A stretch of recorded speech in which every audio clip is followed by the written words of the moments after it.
48 heures pour donner un nouvel élan aux relations entre le continent africain et la Russie. C'est l'objectif ambitieux du sommet Russie-Afrique organisé à Sochi les 23 et 24 octobre dernier.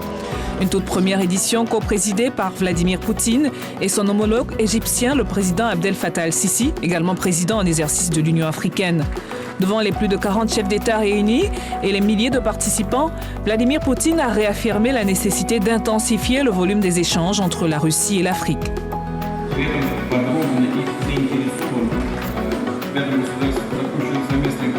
Au cours des 5 dernières années, les échanges entre la Russie et les pays africains ont presque doublé pour dépasser 20 milliards de dollars. Comme mon avis, c'est trop peu, mesdames et messieurs. Parmi ces 20 milliards de dollars, 7,7 milliards de dollars, c'est notre commerce avec l'Égypte. C'est presque 40%, tandis que en Afrique, il y a beaucoup de partenaires très prometteurs, avec un grand potentiel de croissance. Donc bien sûr, cela ne suffit pas. 20 milliards de dollars seulement, rien à voir avec l'époque où l'influence soviétique s'exerçait à travers le continent.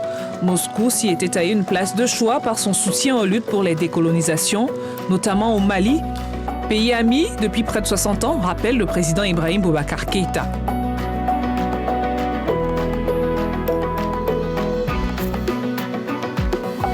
Dès 1961, la Russie nous a fait cette considération de souhaiter coopérer avec nous. Et nous devons également à ce pays nos premières unités industrielles, celles qui ont permis la création de sociétés et entreprises d'État au Mali et qui ont marqué de leur saut la coopération économique entre les deux pays. Et je crois qu'aujourd'hui, il y a une nouvelle donne, une nouvelle ère à l'aune de laquelle tout a été repensé. C'est donc une nouvelle cycle de coopération qui reprend avec la Russie dans tous les domaines. Et dorénavant, nous aurons tous les 3 ans un sommet, tantôt en Afrique, tantôt ici. Au-delà des traditionnelles commandes militaires, le Mali, comme d'autres pays africains, compte sur l'expertise russe pour développer d'autres secteurs. Vous savez, le Mali est un hub logistique. On a 7 frontières avec 7 États différents. Donc, étant un pays enclavé, une bonne infrastructure nous permet non seulement de relier plusieurs pays dans la sous-région, mais aussi de pouvoir augmenter les opportunités d'exportation pour nos entreprises.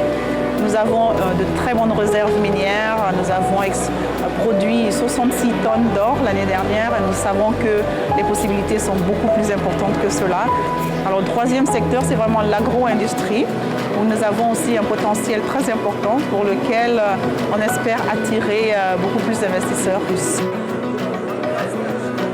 Si la Russie peut apporter beaucoup au continent, le pays ne se positionne pas en sauveur, mais en partenaire d'affaires gagnant-gagnant.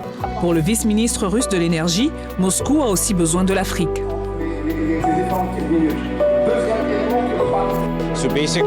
Il s'agit essentiellement de coopération, d'une coopération équitable entre les deux parties.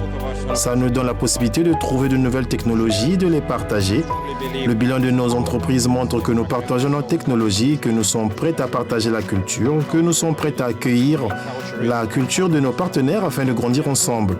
Parce que nous sommes tous sur la voie de la croissance et que cela signifie que nous devons coopérer dans l'intérêt de chacune de ces parties. Dans son discours de clôture, Vladimir Poutine a insisté sur sa volonté de renforcer la stabilité sécuritaire sur le continent. Il a aussi confirmé la nécessité de mettre en place des partenariats gagnant-gagnant dans des domaines aussi variés que les hydrocarbures, la santé publique ou encore les transports. À partir de ce sommet, clairement, la Russie veut désormais se positionner comme un partenaire privilégié sur un continent où jusqu'à présent, Chinois ou Occidentaux comptent plusieurs longueurs d'avance. Et pour y arriver, le pays veut miser sur son expertise militaire, mais aussi privilégier le dialogue et la réciprocité. Brigitte Tugui à Sochi en Russie pour Africa News et Euronews.